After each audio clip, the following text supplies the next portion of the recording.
Hello hello स्वागत है आपका आज के नए टॉपिक में। आज हम लोग पढ़ने जा रहे हैं फिर से एडमिनिस्ट्रेटिव लॉ का एक और नया टॉपिक जो कि है हेनरी अष्टम खंड। जो हेनरी अष्टम खंड होता है वो क्या होता है उसके बारे में पढ़ेंगे। उसके बाद छोटी छोटी टिप्पणी में प्रशासनिक विवेकाधिकार को पढ़ेंगे, युक्ति युक्त निर्णय को पढ़ेंगे, लोक कल्याणकारी राज्य को पढ़ेंगे। ठीक है, तो ये हम लोग के आज चार इंपॉर्टेंट टॉपिक है टिप्पणियों में। तो इन्हें शुरू करते हैं। तो हेनरी अष्टम खंड क्या होता है? तो हेनरी अष्टम खंड जो क्या है, हेनरी एट्थ क्लॉज परिभाषा और महत्व को देखेंगे तो हेनरी अष्टम खंड ऐसा प्रावधान है इसमें विधायिका कार्यपालिका को यह शक्ति देती है कि वह कानून में संशोधन, निरसन या उसमें नई सामग्री जोड़ सकता है। तो हेनरी अष्टम खंड क्या एक ऐसा प्रावधान है इसमें जो विधायिका होती है वो कार्यपालिका को यह शक्ति देती है कि वह कानून में संशोधन कर सकती है, निरसन कर सकती है या उसमें कोई। हाँ, तो हेनरी अष्टम खंड क्या था? हेनरी एट्थ क्लॉज परिभाषा और महत्व को क्या कहेंगे? तो ये हेनरी अष्टम खंड एक ऐसा प्रावधान है जिसमें जो विधायिका होती है या कार्यपालिका को यह शक्ति देती है कि वह कानून में संशोधन, निरसन या उसमें नई सामग्री क्या कर सके, जोड़ सके।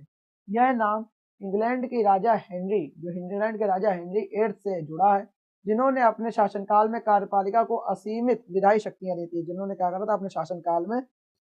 तो कार्यपालिका थी यानी जो विधायी, जो एग्जीक्यूटिव वाला था उसको क्या थी? असीमित शक्तियां, विधायी शक्तियां दे रखी थी। विशेषताएं देखेंगे तो क्या है? विशेषताओं में देखेंगे तो विधायिका की से शक्ति हस्तांतरण होता है। यह कार्यपालिका को वैधानिक रूप से कानून को संशोधित करने का अधिकार देता है। न्याय समीक्षा की आवश्यकता देखेंगे तो न्यायपालिका सुनिश्चित करती है कि कार्यपालिका द्वारा इस शक्ति का उपयोग उचित हो। और लोकतंत्र के लिए चुनौती होती है कि विधायिका की शक्तियां कार्यपालिका को देने से विधायिका की स्वतंत्रता और नियंत्रण क्या हो सकता है? कमजोर हो सकते हैं। भारतीय परिप्रेक्ष्य में देखेंगे तो भारतीय संविधान में इस तरह की शक्तियां बहुत सीमित हैं। हालांकि संसद या राज्य विधानसभाएं कार्यपालिका को नियम और विनियम बनवाने की कुछ सीमित विधायी शक्तियां ही सौंप सकती हैं। मतलब भारत में ऐसी सब नहीं है और बहुत ही लिमिटेड ये चीजें होती हैं भारत में। न्यायिक दृष्टिकोण से देखेंगे तो ईमानदार इनामदार बनाम महाराष्ट्र राज्य 2005 वाले मैटर में कहा, सुप्रीम कोर्ट ने कहा कि विधायी शक्तियों को हस्तांतरण केवल उचित सीमा तक ही क्या है? स्वीकार है। मतलब विधायी शक्तियों का जो हस्तांतरण है वो केवल उचित सीमा तक ही स्वीकार है। न्यायालय विधायी शक्तियों के हस्तांतरण की न्यायिक समीक्षा कर सकता है। जो न्यायालय है तो शक्तियों के हस्तांतरण की जो न्यायिक समीक्षा जुडिशियल रिव्यू कर सकता है।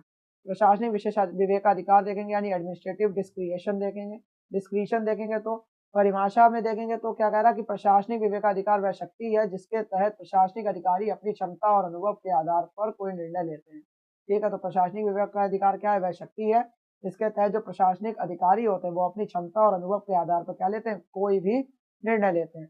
यह शक्ति नियमों और कानूनों के ढांचे के भीतर कार्य करने के लिए दी जाती है। यह शक्ति क्या होती है? नियमों और कानूनों के ढांचे के भीतर कार्य करने के लिए दी जाती है। इसकी विशेषताएं देखेंगे तो लचीलापन इसमें पाया जाता है, कानून के अधीन होता है और सार्वजनिक हित पाया जाता है। अधिकारियों को परिस्थितियों के अनुसार निर्णय लेने की छूट मिलती है। प्रशासनिक विवेकाधिकार का उपयोग हमेशा कानून और न्याय के सिद्धांतों के अंतर्गत होना चाहिए। विवेकाधिकार का उपयोग नागरिकों के हित और लोक कल्याण को ध्यान में रखते हुए किया जाना चाहिए। तो ये क्या होता है? प्रशासनिक विवेकाधिकार कहलाता है। इसके दुरुपयोग की क्या समस्या है? कई बार इस शक्ति का दुरुपयोग मनमानी निर्णय लेने के लिए, पक्षपात के लिए, भ्रष्टाचार के रूप में हो सकता है। न्यायिक नियंत्रण देखेंगे तो अनुच्छेद 14 और 21 भारतीय संविधान में सुनिश्चित किया गया है कि विवेकाधिकार का उपयोग समानता और न्याय के सिद्धांतों के तहत होना चाहिए। जो आपका विवेकाधिकार है उसका उपयोग केवल और केवल समानता और न्याय के सिद्धांतों के तहत ही होना चाहिए। मेनका गांधी बना भारत संघ वाले मैटर में क्या है कि सुप्रीम कोर्ट ने विवेकाधिकार के न्यायिक नियंत्रण पर बल दिया था। सुप्रीम कोर्ट ने क्या करा था? विवेकाधिकार के जो न्यायिक नियंत्रण उस पर किया दिया था, बल दिया था। युक्तियुक्त निर्णय देखेंगे यानी रीजन डिसीजन को देखेंगे तो परिभाषा में आ रहा है कि युक्तियुक्त निर्णय का अर्थ है कि प्रशासनिक अधिकारियों द्वारा लिए गए निर्णय तार्किक और निष्पक्ष होने चाहिए। ठीक है, युक्तियुक्त निर्णय का क्या अर्थ है कि प्रशासनिक अधिकारियों द्वारा जो लिए गए निर्णय है वो तार्किक होने चाहिए और निष्पक्ष होने चाहिए और उन्हें उचित कारणों और तर्कों के साथ स्पष्ट रूप से प्रस्तुत किया जाना चाहिए। और उन्हें क्या करना चाहिए? उचित कारणों और तर्कों के साथ स्पष्ट रूप से क्या करना चाहिए? प्रस्तुत किया जाना चाहिए। इसकी विशेषताएं देखेंगे तो क्या है? पारदर्शिता, न्यायपूर्ण प्रक्रिया, कारणों का उल्लेख और न्यायिक समीक्षा में सहायक। निर्णय लेने की प्रक्रिया जो है स्पष्ट और पारदर्शी होनी चाहिए। निर्णय लेने की प्रक्रिया कैसी होनी चाहिए? स्पष्ट और पारदर्शी होनी चाहिए। निर्णय किसी पूर्वाग्रह या पक्षपात से मुक्त होना चाहिए। जो निर्णय होता है वो किसी भी पूर्वाग्रह या पक्षपात से मुक्त होना चाहिए। निर्णय के पीछे के तर्क और तथ्य स्पष्ट रूप से बताए जाने चाहिए। निर्णय के पीछे के तर्क होते हैं और जो तथ्य होते हैं वो स्पष्ट रूप से बताए जाने चाहिए। न्यायिक समीक्षा में सहायक कैसे होता है कि स्पष्ट कारणों से न्यायालय को निर्णय की वैधता की समीक्षा करने में आसानी होती है। तो स्पष्ट कारणों से क्या होता है? न्यायालय को निर्णय की वैधता की समीक्षा करने में आसानी होती है। भारतीय परिप्रेक्ष्य में देखें तो अनुच्छेद 311 क्या कह रहा है, भारत में सरकारी कर्मचारियों के मामलों में प्रशासनिक अधिकारियों को कारण बताने का दायित्व है। अनुच्छेद 311 में क्या लिखा है कि भारत में जो सरकारी कर्मचारियों के मामलों में क्या होता है, प्रशासनिक अधिकारियों को कारण बताने का क्या है, दायित्व होता है। न्यायपालिका का दृष्टिकोण देखेंगे, एस.एन. मुखर्जी बनाम भारत संघ में देखेंगे तो 1990 में क्या कहा कि सुप्रीम कोर्ट ने कहा कि प्रशासनिक अधिकारियों को अपने निर्णय में कारणों का उल्लेख करना चाहिए। और उसमें एस.एन. मुखर्जी बनाम भारत संघ वाले मैटर में कहा, सुप्रीम कोर्ट ने कहा था कि जो प्रशासनिक अधिकारी हैं उनको अपने निर्णय में कारणों का भी उल्लेख करना चाहिए। महत्व इसका क्या कि नागरिकों के अधिकारों की रक्षा करता है और प्रशासनिक अधिकारियों की जवाबदेही सुनिश्चित करवाता है। आगे चलते हैं तो लोक कल्याणकारी राज्य क्या होता है, वेलफेयर स्टेट क्या होती है। तो लोक कल्याणकारी या वेलफेयर स्टेट वह शासन प्रणाली है जिसमें सरकार नागरिकों के सामाजिक, आर्थिक और राजनीतिक कल्याण की क्या लेती है, जिम्मेदारी लेती है। इसका मुख्य उद्देश्य होता है सामाजिक न्याय और समानता की स्थापना करना। इसका मुख्य उद्देश्य क्या होता है, सामाजिक न्याय और समानता की स्थापना करना है। इसकी विशेषताएं क्या होती हैं, मौलिक अधिकारों की रक्षा, सामाजिक न्याय, समानता और सार्वजनिक सेवाएं। ठीक है, सरकार नागरिकों को शिक्षा, स्वास्थ्य, रोजगार और जीवन की अन्य आवश्यकताओं में सहायता प्रदान करती है। जो सरकार होती है वो नागरिकों को शिक्षा, स्वास्थ्य और रोजगार और जीवन की जो अन्य आवश्यकताओं में क्या करती है, सहायता प्रदान करती है। समाज के कमजोर वर्गों को समर्थन के और अवसर प्रदान किए जाते हैं। जो समाज के कमजोर वर्ग होते हैं उनको क्या करा जाता है, समर्थन और अवसर प्रदान किए जाते हैं। समानता में देखेंगे तो समाज में असमानताओं को कम करने के लिए नीति निर्माण की आवश्यकता होती है और नीति निर्माण भी किया जाता है। नागरिकों सामाजिक सेवाओं में सार्वजनिक सेवाओं में देखेंगे तो नागरिकों को क्या करा जाता है, न्यूनतम जन्म स्तर सुनिश्चित करने के लिए सुविधाएं प्रदान की जाती हैं। ठीक है, भारतीय परिप्रेक्ष्य में देखेंगे तो भारत में क्या इसका क्या क्या इस सिद्धांत का चलता मामला। तो भारतीय संविधान में लोक कल्याणकारी राज्य के सिद्धांत को नीति निर्देशक तत्वों यानी कि directive principle of state policy के माध्यम से क्या किया गया, प्रस्तुत किया गया है। नीति निर्देशक तत्व क्या होते हैं, अनुच्छेद 38, 39, 41 और 47।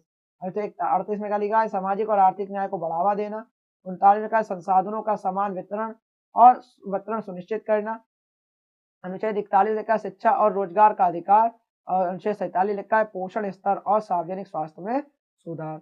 लोक कल्याणकारी योजनाओं को देखेंगे तो लोक कल्याणकारी योजनाएं कौन कौन सी होती हैं, MNREGA, mid day meal, Jan Dhan योजना और आयुष्मान भारत। ठीक है, ये सब क्या है, लोक कल्याणकारी योजनाएं होती है। इसका महत्व क्या है, सामाजिक एकता को बढ़ावा देना, अर्थव्यवस्था का संतुलन बनाने और सशक्त नागरिक बनाना, समानता और न्याय के सिद्धांतों को लागू करना करता है। ये गरीबी और समानता को कम करता है और नागरिकों को सशक्त और आत्मनिर्भर भी बनाता है लोक कल्याणकारी राज्य। इसका निष्कर्ष देखेंगे तो इन चारों अवधारणाओं में प्रशासनिक कानून और संविधान की नींव है। हेनरी अष्टमखंड ये सुनिश्चित करता है कि सरकार विधायी शक्तियों को सावधानी पूर्वक हस्तांतरित करे। ठीक है, हाँ, प्रशासनिक विवेकाधिकार क्या करता है, अधिकारियों को निर्णय लेने की शक्ति देता है लेकिन इसे नियंत्रित और न्याय संगत बनाए रखना आवश्यक है। युक्त निर्णय क्या होता है, नागरिकों को पारदर्शिता और न्याय की गारंटी देता है। लोक कल्याणकारी राज्य क्या होता है कि सरकार की प्राथमिक भूमिका को दर्शाता है जो नागरिकों की भलाई सुनिश्चित करने में सक्रिय भूमिका निभाती है। इन सभी का सही और संतुलित उपयोग नागरिकों के अधिकारों और प्रशासनिक उत्तरदायित्व को बनाए रखने के लिए क्या होता है, बहुत ज्यादा आवश्यक होता है। ठीक है, तो ये हम लोग की टिप्पणियां थी। हम लोग का यहाँ पे टॉपिक खत्म हो गई, छोटी छोटी टिप्पणियां, खंड खत्म होगा, युक्त शासन खत्म हो गया। ठीक है, युक्त निर्णय, प्रशासनिक विवेकाधिकार, लोक कल्याण का यहाँ से हम लोग का क्या होगा, समाप्त होगा। तो ऐसे ही वीडियोज आते रहेंगे, आगे भी एडमिनिस्ट्रेटिव लॉ के थोड़े बहुत इंपॉर्टेंट पॉइंट बचे होंगे। ऐसे वीडियोज आते रहेंगे, तब तक के लिए जय हिंद, जय भारत।